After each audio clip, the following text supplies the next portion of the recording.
Are you muted? No, I'm just trying to come into this.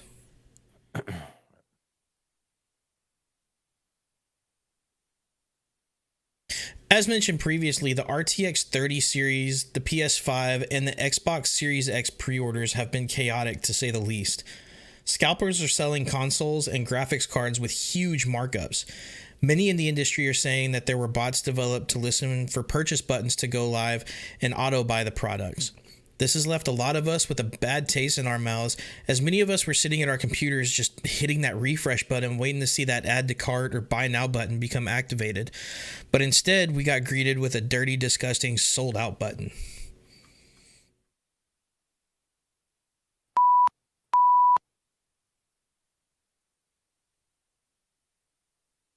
Yeah, it's pretty much been a disaster for all gaming companies this year.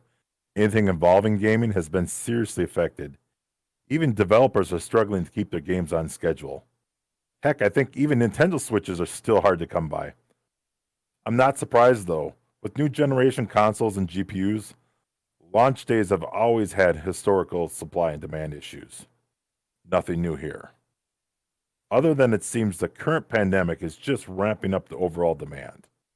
It's also crazy to me to see that this year's sale of expensive high end VR headsets has skyrocketed. At one point, they completely sold out on across all platforms and manufacturers. Racing and flight sim hardware has also had supply and demand issues, and flight sim gear is going to be limited in availability again due to the high demand of Flight 2020. I think I'm good with that, right?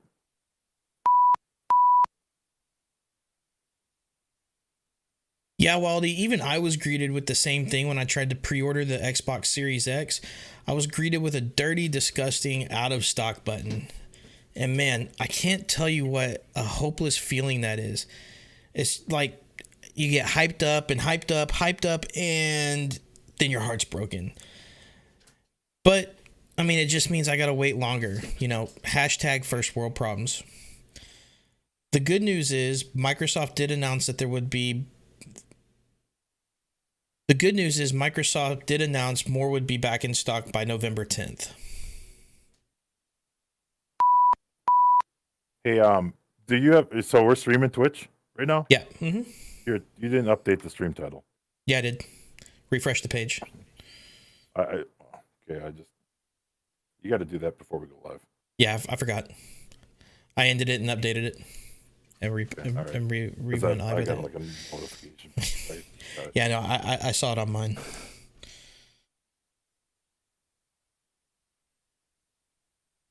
Been so damn busy, I forgot.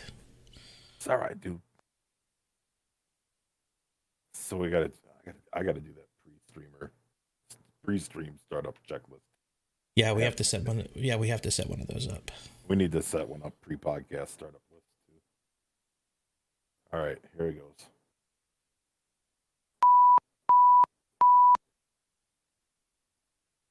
Amazon's warning that pre-order a new gen box. Hold on. Can't hear my washer. I think I got RTX on actually.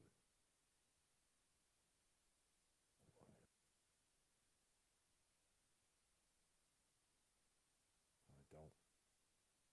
All right, whatever.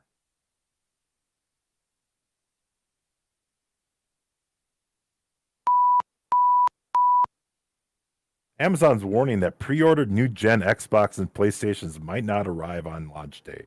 I'm not sure if this is a preemptive, your postman's not going to get your Xbox to you on launch day, or if they're having supply and demand issues. So just be aware if you got in one of those lucky pre-orders, it might not be there on your doorstep.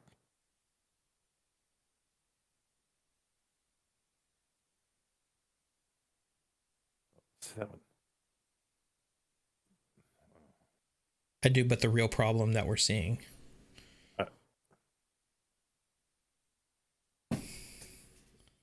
The real problem we're seeing from all this is scalpers trying to take advantage of people. Have you seen some of these crazy eBay listings today?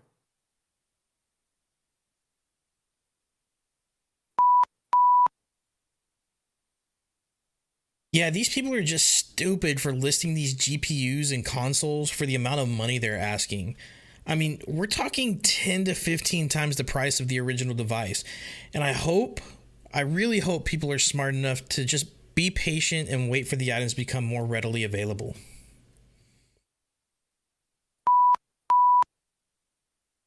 No doubt some people are trying to make a little money on these devices, but I'm going to say a lot of those eBay listings are just getting trolled with fake bids, fake buyers.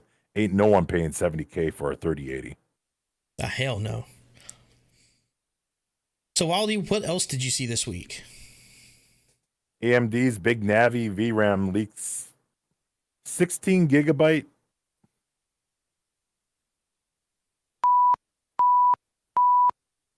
AMD's Big Navi VRAM specs are leaked. A 16 gigabyte Navi 21 and a 12 gigabyte Navi 22 go head to head with NVIDIA's RTX 3080 and 3090s.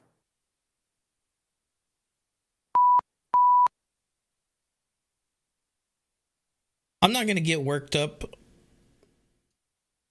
I'm not going to get too worked up over this. I mean, my RX 590 has 2 more gigs of RAM versus a 1660 at 6 gigs, and it's about $20 cheaper currently, but the 1660 is still slightly better performing, even though my card has more RAM. So, like I said, I'm not going to get too worked up over this.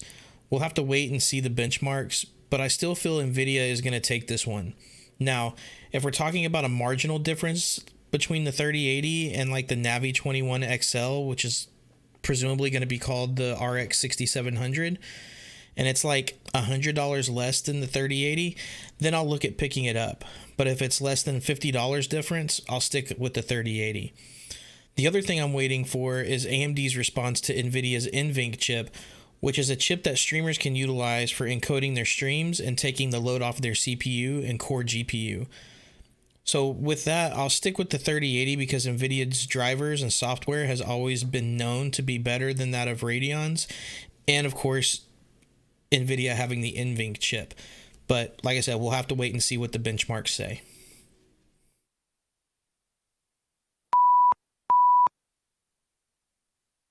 Well, the RTX 3080 benchmarks are out at least.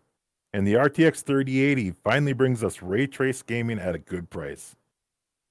Targeting 60 FPS at 4K, the 3080 is outperforming last gen's 2080 Ti flagship at all resolutions. But you really see it at the higher resolutions.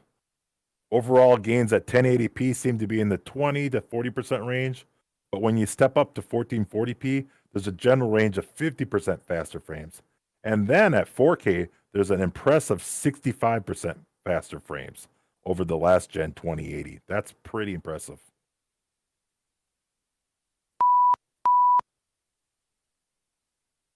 I've been keeping my eye on all of these benchmarks for the 3080, and I gotta say, I'm feeling more and more confident with my decision to keep going and keep looking for a 3080. Of course, again, pending Big Navi's benchmarks. Most of the benchmarks I've seen have been run using the Ryzen 9 3900X or the Ryzen 9 3950, which are the CPUs I'm considering when I make my upgrade. And the results are actually boding really well for me. I don't, as of now, plan on gaming at 1440p or 4K, so I'll be able to max out my monitor frame rate and be able to play all my games at 144 frames while I'm not streaming. And according to a video from Alpha Gaming Channel's Harris Heller, it should still get those same frame rates even while streaming at 1080p at 60 frames to Twitch through OBS, which is really all I need.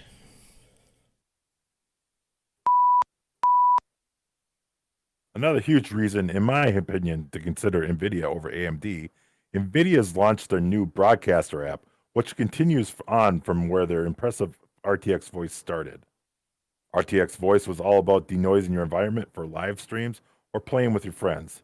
You could also apply the same AI-powered noise reduction to incoming audio, so if your friend was playing with and had a noisy dog or a partner in the background watching TV, their voice would be isolated, and it works better than any other program I've seen.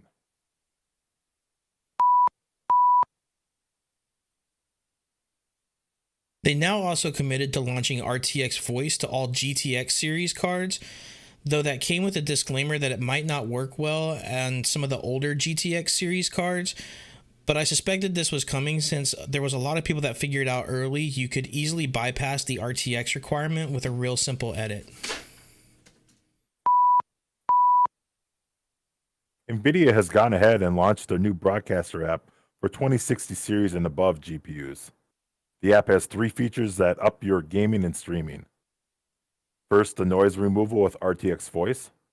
Secondly, a virtual background where you can remove your background of your webcam feed and replace it with the game footage.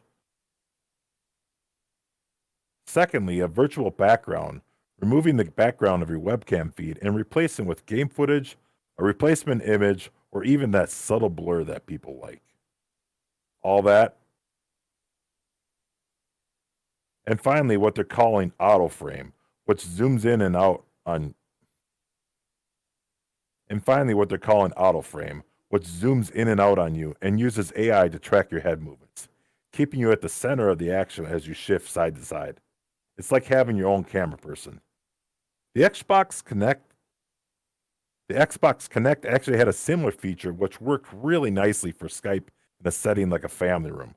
Though I don't think the auto zoom's going to be a killer feature on stream. Though I don't think the auto zoom's going to be a killer feature on stream for me. Maybe for the IRL just chatting streams and such. But overall, I'm not getting up and walking around my room on stream. So, whatever. You can work with that.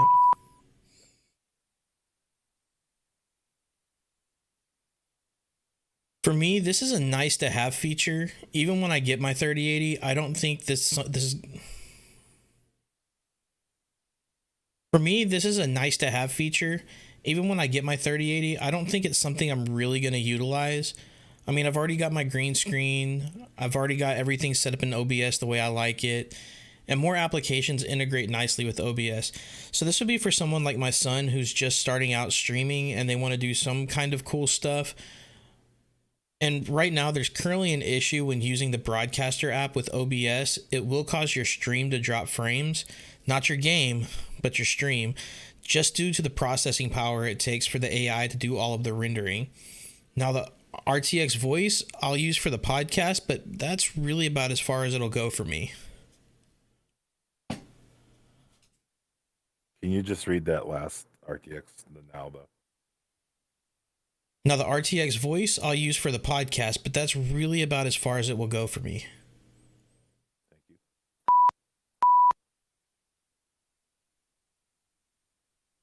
The current trending game on Twitch, Among Us, has everyone thinking everyone's pretty sus. But for real, a gaming moment ventured out this week and played a little Among Us with some of our community. And for what seems to be a simple game, it gets pretty intense. I'm not exactly sure what spurred this game into the limelight currently. It's been a sleeper title out for almost 2 years. Day and I got to be imposters on our first game. Would not recommend. Super hard to lie and cover your tracks when you had no clue how to play the game. I seen some gameplay beforehand, but it was still hard, and we got tossed.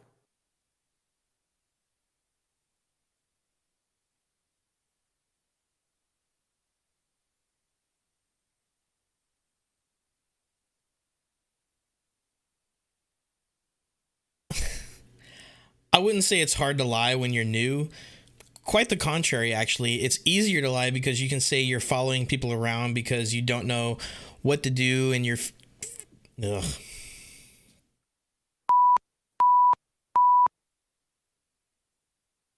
I wouldn't say it's hard to lie when you're new. Quite the contrary, actually. It's easier to lie because you can say you're following people around because you don't know what to do and you figure buddying up would be the best way to stay alive. Regrettably, my first time I accidentally got caught because I hit the button at the wrong time, and the second time I got down to 3 people and it was just a process of elimination. Oh well, c'est la vie. It was still a ton of fun. I tried it on mobile as well, and I didn't have as much fun with it. The controls on it were just a little bit more kind of chaotic with it. But pro tip for PC players, enable mouse and keyboard and memorize the keyboard shortcuts. Also, hit us up on social if you want to run a game with us.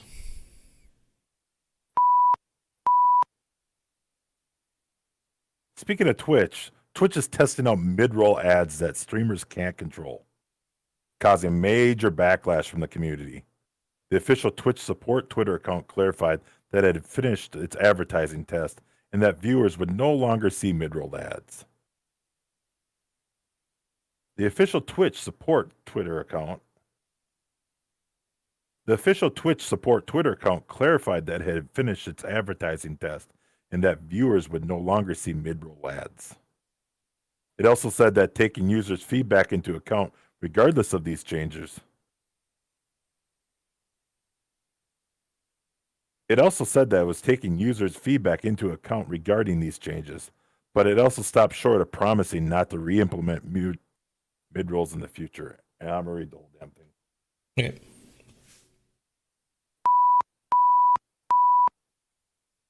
Speaking of Twitch, Twitch is testing mid-roll ads that streamers can't control, causing major backlash from the community.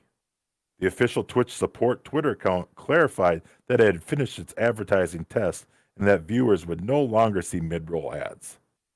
It was also taking users' feedback into account regarding these changes, but it also stopped short of not promising to re-implement mid-roll ads in the future.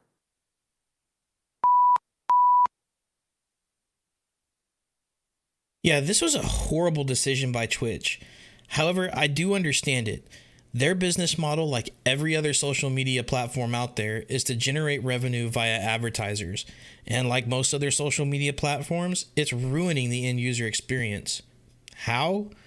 Imagine watching an intense gaming situation where you're about to witness a glorious win or a 1v1 situation in a battle royale, and the two are just about to duke it out, and wham! A 30-second ad pops up, and when it's complete, the streamer is back in the lobby talking about what an epic ending it was and how it was an IQ 9000 play, and you totally missed it. It's just not a great experience.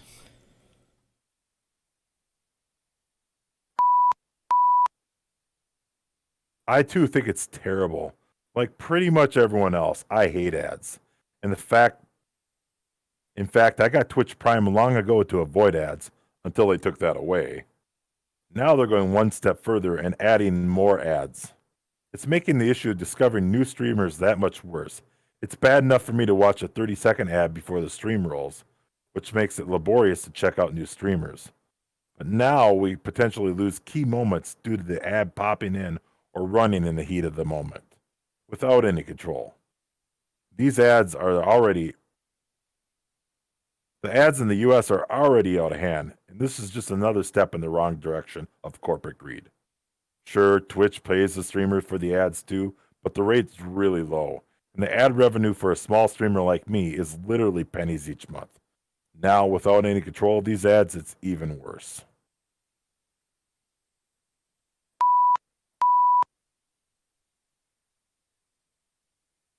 I think I can work with that, right? Yeah, you should be able to. Washer railing away over here. Guys, if you've been enjoying the podcast and would like to support us so we can keep creating more content, we've started a Patreon that you can visit at patreon.agamingmoment.com. Become a patron and gain exclusive benefits such as early access to episodes, monthly AMAs, and an additional monthly bonus episode.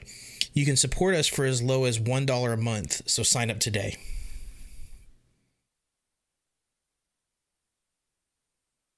So yeah, Dave, we got a couple follow-ups from some previous episodes. Rocket League is now free to play.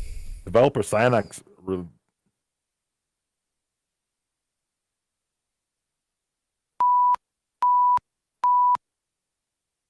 So yeah, Dave, we got a couple follow-ups from previous episodes. Rocket League is now I just worry that I'm going to hear this washer in the background. I don't hear it. I don't hear it at all. Well, I'm worried. I don't know. I know you don't hear it because of the noise gate, but I'm worried you're going to hear it when I'm actually talking. I don't hear it while you're talking.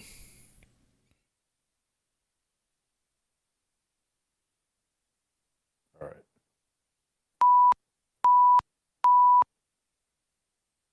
Yeah, Dave, we got a couple follow-ups from some previous episodes. Rocket League is finally free to play. Developer Psyonix announced the game would soon be free to play back in July, but it's officially here. The game makes the move to the Epic Game Store, and also there's some in-game updates that have been made.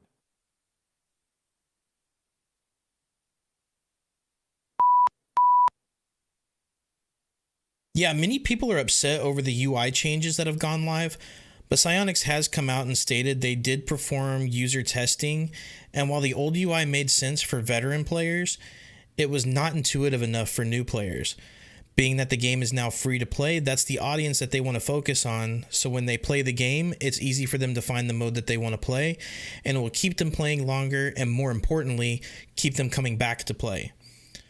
So for all of you Rocket Leaguers out there, calm down, voice that you like a quick play button back, because we all know that's the biggest gripe anyways, and I'm sure with enough people asking, they'll re-implement that back into the UI. Just be glad they got your money so now others can enjoy it for free, unlike the poor gamers on Mac trying to play Fortnite.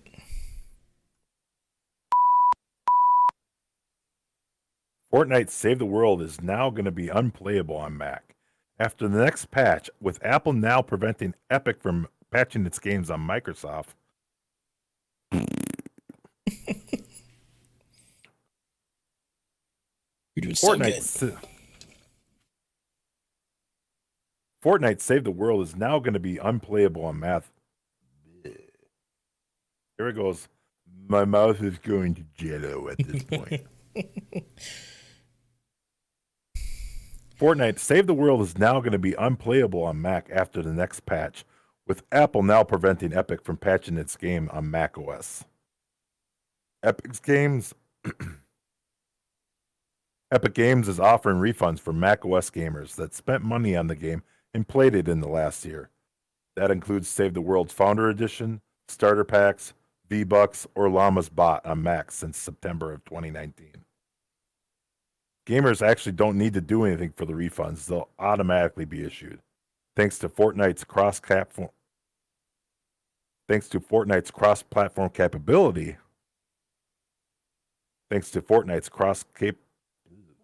Gotta slow down.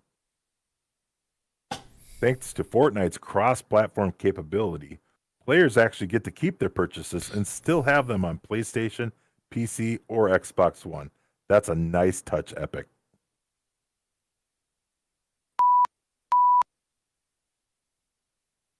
As much as I'm not a fan of Epic or Fortnite, I'm joking. As much as I'm not a fan of Epic or Fortnite, they're... Oh my god, triple beat me.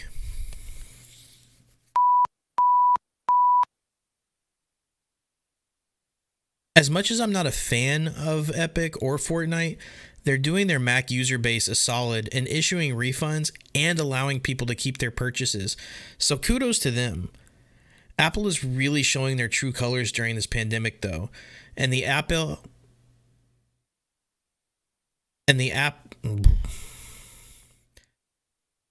Apple is really showing their true colors during this pandemic, though, and the epic Apple saga continues.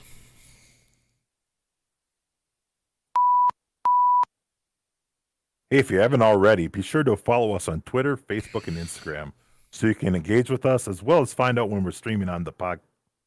I should have nailed that.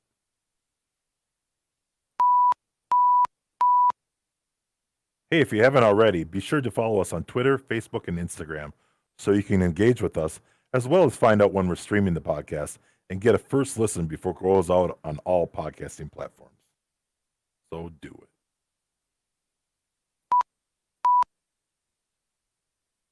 Well, now that you mentioned it, there's no better reason to hit us up on the social medias than the top questions of the week. And this week, we actually have a couple of listener-submitted questions. The first one being, if you could be in a video game for one day in real life, which one would it be and why, Wildy? I mean, GTA 5, dude. Come on. Pretty much any open-world sandbox game would be amazing. Going back to a favorite movie of mine all time. Groundhog's Day, and yeet myself off of skyscrapers, crash cars, jump cars, steal cars. Can you kidnap a groundhog in the game day? I don't think so. Not yet, anyway. They should add that into the game. Just the potential to do whatever you want without consequences would be a blast. So I think any of those games that are open world would be a blast. I'm not sure without consequence because of the wanted levels and whatnot, but yeah, I get it. I mean, for me, I'm going to be awkward and say one of the new NBA 2K games, just because I think it would be awesome to progress through a college career and then through the draft and then the player career. Granted, you're limited to basketball-related activities, but they do have social modes where you can go do some crazy stuff. Yeah, for sure. I wouldn't have thought of that one. Not really a NBA 2K gamer, but yeah, I know they added some depth to those games beyond just the game itself. So, Day, next question. If you caught a teammate hacking, what would you do? What if they're a friend? Well, in my eyes, cheaters deserve no remorse, even if they are a friend. I'll definitely report them anonymously because I'm not going to let a game jack up a friendship, but I will lay into them like, what the heck, man? Don't do that. But yeah, you're fucking getting reported, my dude. Then I'll just do the old cold shoulder thing and be like, bruh, I'm not gaming with you because I'm not going to get banned for being guilty by association if you keep hacking. I mean, here's the thing. With anything in life, if you're gaming the system to get an unfair advantage, you get whatever bad things you deserve to happen to you. Plain and simple. So there are those people who get banned from some game due to mouse... Ugh, wow. Slow down a little bit. Yeah. So there are a couple random exceptions. One being that there are those people who get banned from some game due to mouse scripts that teeter the line. For example, some Logitech mouse scripts are considered hacks by some games, but you can use the script for other non-gaming applications and accidentally game with that blah blah blah. Let me read the whole damn thing again.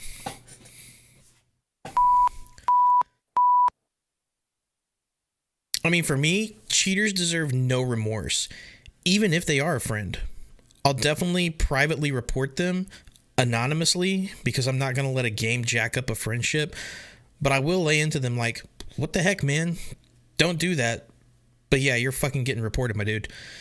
Then I'll just do the old cold shoulder thing and be like, bruh, I'm not gaming with you because I'm going to keep getting banned, or I'm going to get banned for being guilty by association if you keep hacking. And I mean, here's the thing. It goes beyond gaming. With anything in life, if you're gaming the system to get an unfair advantage, you get whatever bad things you deserve happen to you. Plain and simple. There are a few exceptions because there are people that use scripts in their day-to-day work activities for their mouse. So, like, I know some Logitech mouse scripts are considered hacks by some games, but you can use it for other non-gaming applications and accidentally game with that profile enabled, and shit happens and you're not intentionally hacking. This happened to an old buddy of ours who actually got banned live on my stream because he loaded the game with the mouse script enabled for his work. So there is some gray area for leniency there. I'm going to have to wait till the spin cycle stops. I'm pretty sure you'll end up hearing this. I'm not hearing anything, to be honest.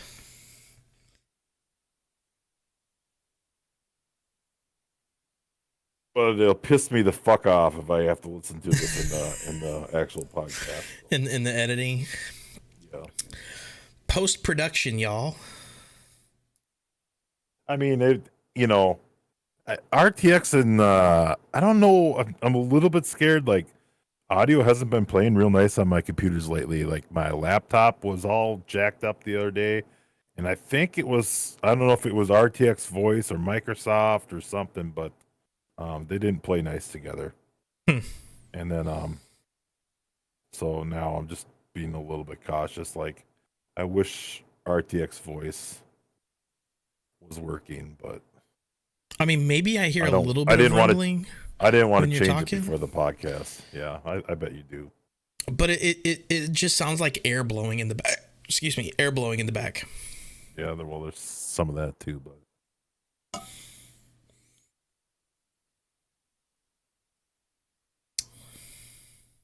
Was that a double update for OBS?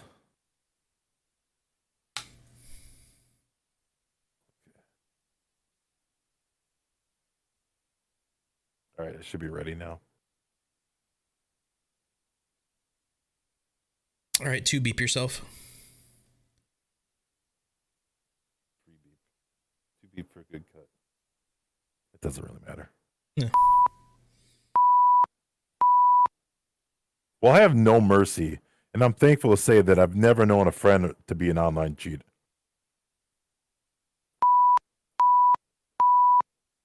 Well, I have no mercy. I'm thankful to say I've never known a friend online to be a cheater, so that's a plus. But if I did find out one was cheating, I'm gonna start over again. Okay. Well, I have no mercy. I'm thankful to say I've never known a friend online to be a cheater, so that's a plus. But if I did find out one's cheating, I'd treat it the same way. I'd gather the evidence, and then I'd submit the evidence when I report the cheat. In my humble opinion, reporting alone isn't enough. I've recorded and edited videos of cheaters, just so I can shame them and prove it online, oftentimes linking it on Twitter. I also block those players. I don't want to play with those people. I don't want them on my team. I don't want them on the other team. I think playing with those people is just as bad as cheating yourself. COD is still rampant with cheaters. I report several people on a long day of gaming. I doubt it does anything, though, because I've talked to blatant cheaters that claim, and I've seen proof, that they've been cheating for months. No doubt I'm not the first to report them, and I don't think the in-game reporting hardly works, if it ever did. It's just a feel-good button put there by the devs that doesn't do anything or go anywhere. I've certainly been on a few teams in COD where just random people have joined when playing with less than a full squad. It's also a big...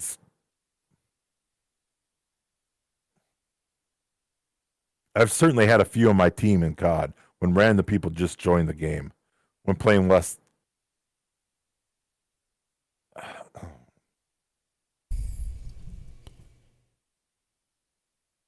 Just take it nice and slow. I've certainly had a few on my teams in COD, just random people that join the game. It's also a big downside to being good at the game. Skill-based matchmaking in COD punishes you in lobbies with skilled, quote-unquote, aka cheaters, more often than others. More often because they have better stats on average. It's harder to say... I'll say it's harder to confirm when they're on your team. Generally speaking, I don't die fast, and cheaters are hard to kill, so I don't get to see their play as much as other... I'll say it's harder to confirm when they're on your team. Generally speaking, I don't die fast, and cheaters are hard to kill, so I don't see their play as much as others experience it. I'll say it's hard to confirm when they're on your team. Generally speaking, I don't die fast, and cheaters are hard to kill, so I don't get to see their gameplay as much as the other team experiences it. Bottom line is, I report all cheaters no matter what. There's a lot of editing there, but I can... Yeah, there's going to be quite a bit of editing.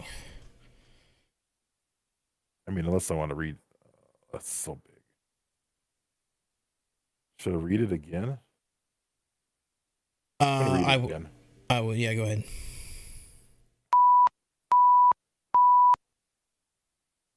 Well, I have no mercy.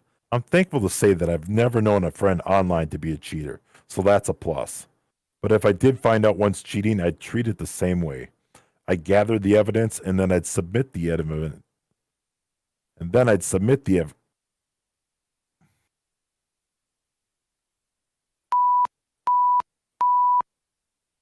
Well, I have no mercy. I'm thankful to say I've never known a friend online to be a cheater, so that's a plus.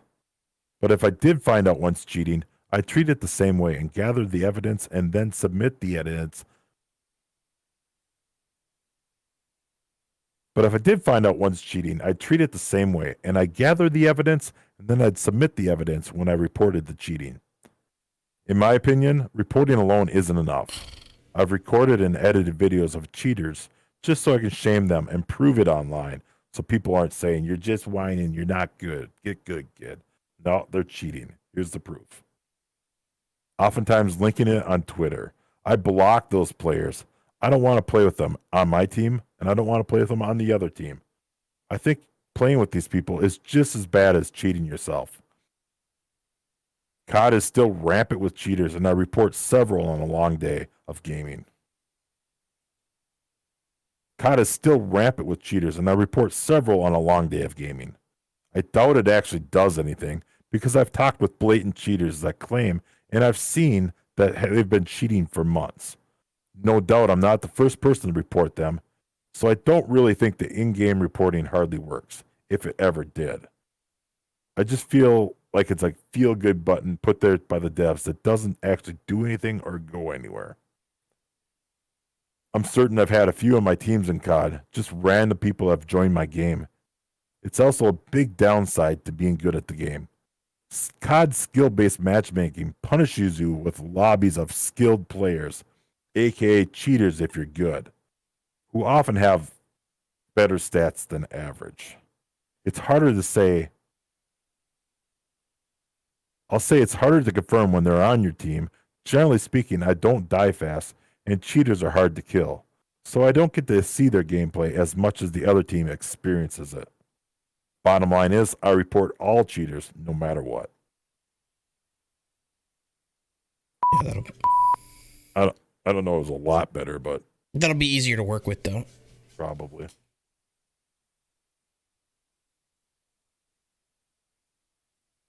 So yeah, guys, be sure to follow us as we love to engage with our community, and keep submitting those listener questions as we love answering them. And that's going to be it for this episode, guys. Sorry. You're good. You can too, beep it.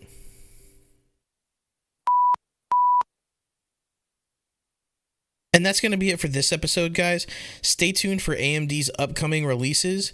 Don't buy from scalpers. And we can't wait to see how the Bethesda-Microsoft partnership is going to unfold.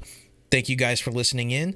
Consider our Patreon to support the podcast, and also by going to merch.agamingmoment.com and picking up some of that sweet, sweet swag, like our popular custom embroidered hat that's selling so fast.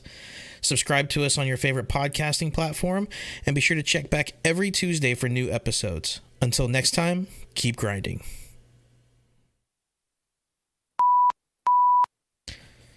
All right, dude.